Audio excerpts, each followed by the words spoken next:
Assalamualaikum warahmatullahi wabarakatuh.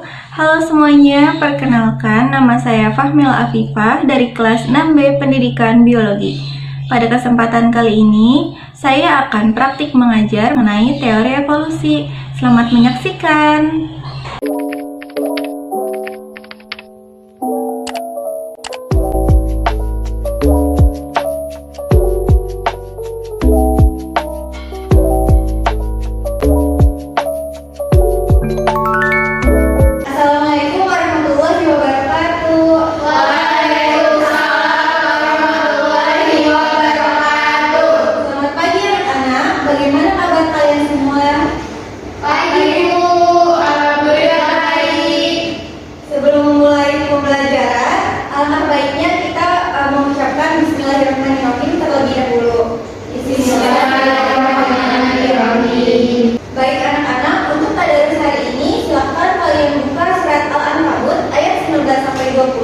Yang akan dipandu oleh Rizky Aulia dan terjemahannya oleh Putri Ayu.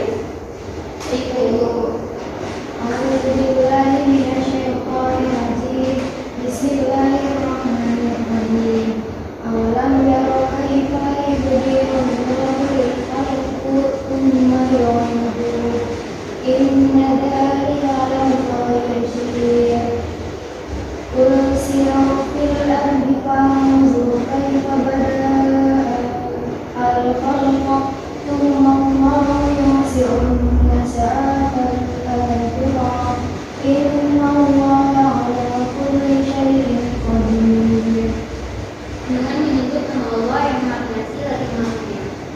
Dan apakah mereka tidak memperhatikan bagaimana Allah memulai penciptaan makhluk, kemudian Dia mengulanginya kembali? Sungguh yang demikian itu mudah bagi Allah.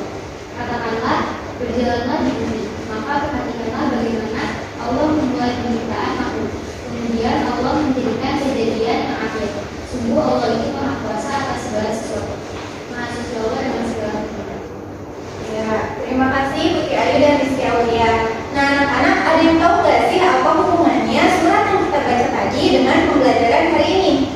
Saya izin menjawab, Bu. Ya, silakan. Jadi pada ayat 19, Allah itu menjelaskan bahwa manusia harus merenungkan segala yang terjadi dalam semesta ini, mulai dari permulaan ciptaan sampai ciptaan tersebut terulang-ulang. Nah, benar sekali ya. Jadi manusia itu memang seharusnya merenungkan segala sesuatu yang terjadi di alam semesta ini. Selanjutnya, apakah ada yang ingin menambahkan? Ibu, saya punya penambahin. Ya, silakan. Makna yang 20 ini mengajak manusia untuk memperhatikan ciptaan Allah dan tanda-tanda kekuasaannya dalam ciptaannya, baik dalam benda mati maupun makhluk hidup. Ya, benar sekali. Terima kasih Adis dan Cynthia. Selanjutnya, Ibu akan mengabsen kalian dulu ya. Adis, Novi, Violina, hadir Ibu. Anissa, Hadir, Bu. dan di Cynthia, hadir Ibu. Virial Andara, hadir Bu. Putri Ayu, Hadir, Bu. Putri Syifa, Sakit, Bu. sakit ya. Terakhir Rizky Aulia. Hadir, Ibu. Hari ini kita akan belajar mengenai teori evolusi. Sebelumnya, Ibu akan menjelaskan tujuan pembelajaran hari ini terlebih dahulu. Yang pertama itu, melalui penayangan PowerPoint, peserta didik dapat menganalisis asal-usul kehidupan. Kemudian, melalui analisis, peserta didik dapat membedakan teori evolusi Charles Darwin serta teori evolusi Gen lama. Kemudian yang terakhir ada melalui diskusi dan praktikum, peserta didik dapat mempraktikkan simulasi seleksi alam. Nah, selanjutnya Ibu akan menjelaskan mengenai teori evolusi. Jadi materi yang akan dijelaskan itu ada 3. Yang pertama, asal-usul kehidupan, kemudian teori Charles Darwin, dan yang terakhir ada teori Gen lama. Nah, yang pertama ada teori abiogenesis. Teori abiogenesis itu adalah teori yang menjelaskan bahwa makhluk hidup itu berasal dari benda mati. Nah, ahli yang mendukung teori ini itu ada 2. Yang pertama itu ada Anthony van Leeuwenhoek. Nah, berpendapat bahwa mikroorganisme itu berasal dari air. Nah, di sini ada yang tahu nggak sih percobaan dari Anthony itu apa? Saya, Bu. Ya, silakan Anissa. percobaannya itu ada di abad 17. Nah, si Anthony itu menemukan mikroskop. Nah, terus Anthony ini melihat adanya mikroorganisme, yaitu makhluk hidup yang sangat kecil yang ada dalam sampel air hujan yang terdapat pada jerami. Ya, betul sekali ya jawaban dari Anissa. Nah, selanjutnya ahli yang kedua itu ada Nidam. Jadi, menurut Nidam itu makhluk hidup berasal dari air kaldu. Nah, sekarang ada yang tahu nggak sih percobaan dari Nidam itu apa? Saya Bu. Ya, silakan Alur.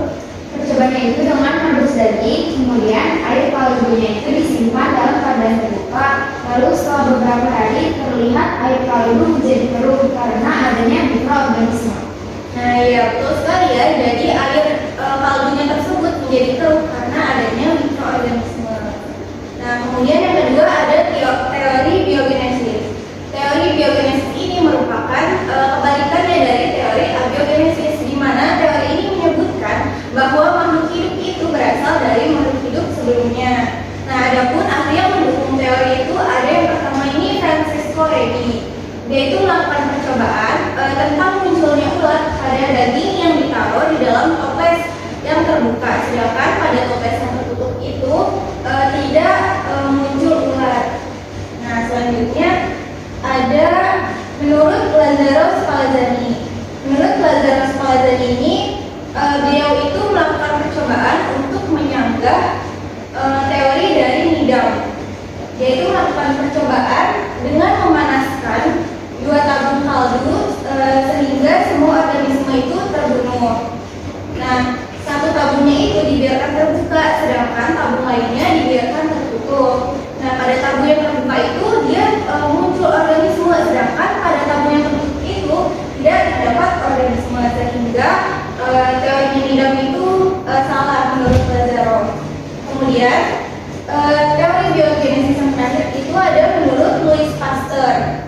Nah, menurut beliau itu melakukan percobaan mendidihkan kaldu pada tabung, pada labu ya. Kemudian labunya itu ditutup dengan pipa seperti huruf S ya, seperti gambar. Nah, jadi mulut labunya ini tetap terbuka sehingga organisme tetap dapat masuk. Tetapi ternyata labu tersebut itu tetap bening, tidak ada organisme yang masuk, sehingga beliau itu menyimpulkan bahwa Omnivivum ex ovo yang berarti kehidupan berasal dari telur, dan Omnivovum ex vivo yang berarti telur berasal dari makhluk hidup. Kemudian ada teori Charles Darwin. Sebelum itu menjelaskan teori Charles Darwin, apakah ada yang tahu mengenai teori Charles Darwin? Saya Bu, teori Charles Darwin itu menjelaskan bahwa makhluk hidup mengalami evolusi melalui mekanisme seleksi alam. Kita lihat, ya ternyata benar sekali ya. Charles Darwin itu menjelaskan bahwa evolusi itu terjadi akibat seleksi alam. Jadi pada awalnya jerapah itu ada yang lehernya panjang dan ada juga yang lehernya pendek. Kemudian jerapah yang lehernya pendek lama-kelamaan akan mati. Kenapa sih? Nah, karena jerapah yang leher pendek ini tidak dapat makanan yang ada di pohon yang tinggi, sehingga terjadi seleksi alam. Kemudian materi yang terakhir ada menurut gen lama. Nah, di sini siapa yang tahu materi gen lama? Saya Ibu. Ya. Menurut teori lama, makhluk hidup itu dapat beradaptasi dengan lingkungannya, Bu. Coba kita lihat ya. Nah, benar ya jawabannya.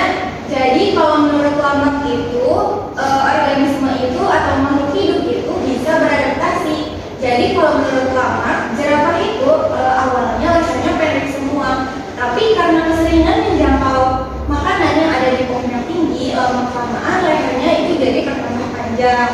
Nah, terus dia itu diwariskan, sifatnya itu diwariskan, sehingga saat ini itu hanya ada leher jerapah yang panjang semua. Nah, anak materinya Ibu cukupkan sampai sini dulu. Apakah ada yang ingin bertanya? Tidak, Ibu. Baik, kalau tidak ada yang ingin ditanyakan, Ibu anggap kalian semua udah mengerti ya. Nah, sekarang kita akan masuk ke kegiatan praktikum. Semuanya pada bawa nggak? Apa yang Ibu suruh? Bawa. Oke, baik. Nah, kalau gitu Ibu bagi dulu ya kelompoknya. Kelompok pertama Rizky Aulia dan Adis. Kelompok kedua dari Cynthia dan Firil Andara.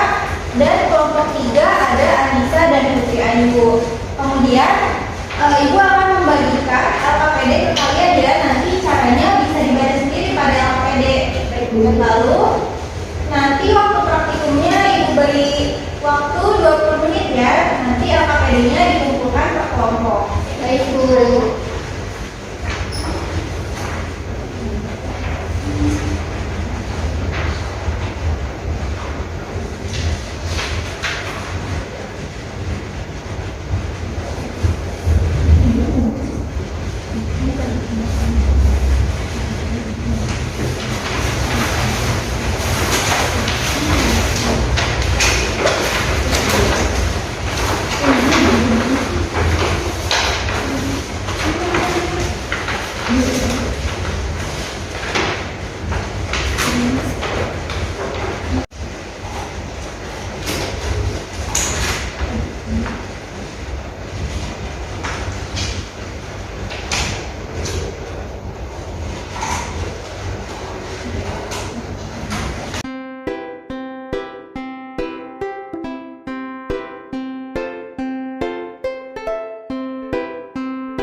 Nah, anak-anak, apakah udah selesai mengisi LKPD-nya? Sudah, Ibu. Ya udah, sekarang kita bahas dulu ya soal yang ada di LKPD-nya supaya kalian itu bisa merevisi untuk belajar. Nah, untuk soal yang pertama silakan dijawab oleh Cynthia. Baik, Ibu. Kertas warna apakah yang paling banyak tersisa? Menurut pendapatmu apa alasannya? Jawaban saya dan beliau adalah yang paling banyak tersisa yaitu kertas warna hitam, Bu. Karena kertas warna hitam mampu beradaptasi dengan baik pada lingkungannya atau kapal hitam sehingga hanya sedikit yang termangsa oleh predator. Nah, benar sekali ya jawabannya Cynthia. Kalau kalian catat ya jawabannya benarnya. Nah, selanjutnya untuk soal nomor 2, silakan dijawab oleh Putri Ayu. Baik, Ibu. Pada soal nomor 2 terdapat pertanyaan kertas warna apakah yang paling sedikit tersisa menurut pendapatmu dan apa alasannya? Menurut saya dan Anissa, yang paling sedikit tersisa yaitu kertas berwarna merah, Bu. Karena kertas merah memiliki warna yang paling menonjol sehingga tidak mampu beradaptasi dengan lingkungannya atau karton hitam dan termangsa oleh predator. Oke, benar sekali jawabannya ya. Jawabannya Putri Ayu sudah lengkap ya anak-anak. Terima kasih banyak. Baik, pertanyaan terakhir silakan dijawab oleh Rizky Aulia ya. Baik, Bu. Pertanyaan nomor 3 itu, pada kegiatan yang mau dilakukan, coba tentukan teori evolusi mana yang sesuai dengan kegiatan tersebut. Menurut saya dan Adis, teori yang sesuai dengan praktikum tersebut yaitu teori Darwin dan Lamarck. Dengan adanya praktikum ini, kita dapat mengetahui bahwa alam mengadakan seleksi terhadap makhluk hidup yang ada di lingkungan. Bagi makhluk hidup yang dapat beradaptasi akan terus bertahan, sedangkan yang tidak dapat beradaptasi akan terseleksi alam. Oke, baik. Ternyata udah benar semua ya jawabannya. Terima kasih. Nah, anak-anak, alhamdulillah pembelajaran hari ini kita cukupkan sampai sini dulu ya. Namun sebelum Ibu tutup, Ibu mau mengevaluasi kalian dulu nih. Jadi Ibu mau mengadakan kuis singkat mengenai teori evolusi. Baik, pertanyaan pertama, mengapa makhluk hidup mengalami evolusi? Siapa yang bisa menjawab? Saya ingin menjawab, Ibu. Ya, silakan Adis. Jadi evolusi itu dapat terjadi karena dipengaruhi oleh dua faktor. Yang pertama itu bisa dari faktor genetik, dan yang kedua itu bisa dari faktor lingkungan, yaitu seleksi alam.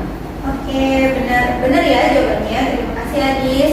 Kemudian pertanyaan nomor 2. Nah, siapa yang melakukan percobaan seperti gambar di samping dan apa sih kesimpulannya? Siapa yang bisa menjawab? Ya, silakan Firial. Yang melakukan percobaan tersebut adalah Francesco. Jadi kesimpulan percobaan yaitu larva atau suatu kehidupan bukan berasal dari daging atau bukan lagi, tetapi berasal dari telur lalat yang masuk dan bertelur pada daging. Oke, benar juga ya jawabannya. Terima kasih Firial. Nah, sekarang pertanyaan terakhir ya. Pertanyaannya itu, analisislah gambar tersebut dan hubungkan dengan teori evolusi yang sesuai. Siapa yang bisa menjawab? Saya, Bu. Ya, silakan Anissa. Gambar tersebut merupakan teori dari Darwin, yaitu seleksi alam dalam mendapatkan makanan di pohon yang tinggi, sehingga jerapah berleher pendek itu mati. Nah, oke. Jawaban Anissa benar juga ya. Berarti pembelajaran kita cukupkan sampai sini dulu. Beri tepuk tangan dulu dong buat Anissa. Nah, terakhir, siapa yang mau menyimpulkan materi hari ini? Saya, Ibu. Ya, silahkan Rizky Aulia. Kesimpulannya yaitu evolusi dapat terus terjadi karena dipengaruhi oleh dua faktor, yaitu faktor genetik yang berupa variasi genetik dan faktor lingkungan yang berupa seleksi alam. Adapun teori-teori yang mendukung evolusi yaitu teori abiogenesis, teori biogenesis, teori Charles Darwin, dan teori lama seperti yang sudah dipelajari hari ini. Nah, bagus sekali ya kesimpulannya. Terima kasih Rizky Aulia. Selanjutnya, apakah ada yang ingin menambahkan?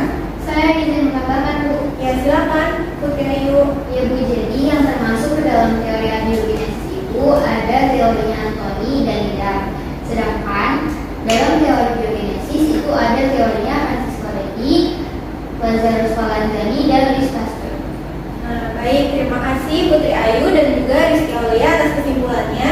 Anak-anak, mari kita tutup pembelajaran hari ini dengan mengucapkan Alhamdulillah Rabbil Alamin. Alhamdulillahirabbil alamin. Selamat ketemu minggu depan. Terima kasih, Bu. Cukup sekian video praktik mengajar dari saya. Kurang lebihnya mohon maaf. Wassalamualaikum warahmatullahi wabarakatuh.